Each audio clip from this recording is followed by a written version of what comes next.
I'm Danielle. I'm a customer experience expert. I was using Microsoft 365 and switched to Google Workspace. For more reviews like this, click below. Both services offer you the opportunity as business owners and as coworkers to share different files. It's a one-stop shop where you can help to manage those different products, and they also kind of link in with some of the things you may already be using, like Gmail or Outlook. Google Workspace is best for sharing and jointly managing and editing documents. If you're whether you're using the apps or if you're just using the desktop version of Google Docs or Google Drive, or using Google My Business platforms, just in general, it's just a much easier to manage that messaging with, whether you're messaging with customers or whether you are messaging with your coworkers on Hangouts. It's better for just managing those things more from cross platforms, from whether you're on an app or whether you're on a desktop site.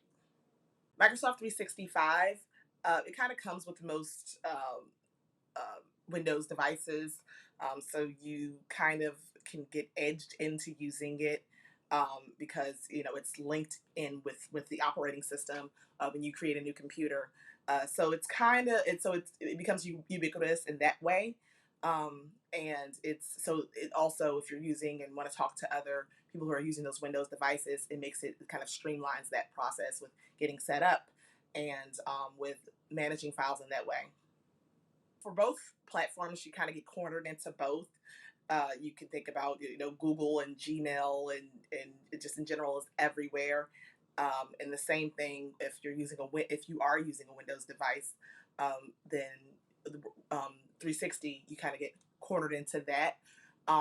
So the setup and the transition is kind of easier for Google Workspace, because most people have a Gmail account, and if you don't have one, it's easy to just merge any other email domain email address domain into Google Workspaces, and then get in there and easily manage a dashboard from anywhere in the world. So it's much easier to manage and to get started with a Google Workspace, as opposed to using the one-stop shop for the Google for Microsoft 365. I think the top considerations when you're considering these types of platforms is going to be the ability for your team to be able to manage and access the platforms from anywhere. How does it render on your staff's mobile devices if they need to make edits in real time? And so, when knowing that the platform works well, whether you are on the go or at your computer, I think is really important for making sure that you're kind of fulfilling the purpose of being on a team and sharing a platform as a team, a team in your workspace.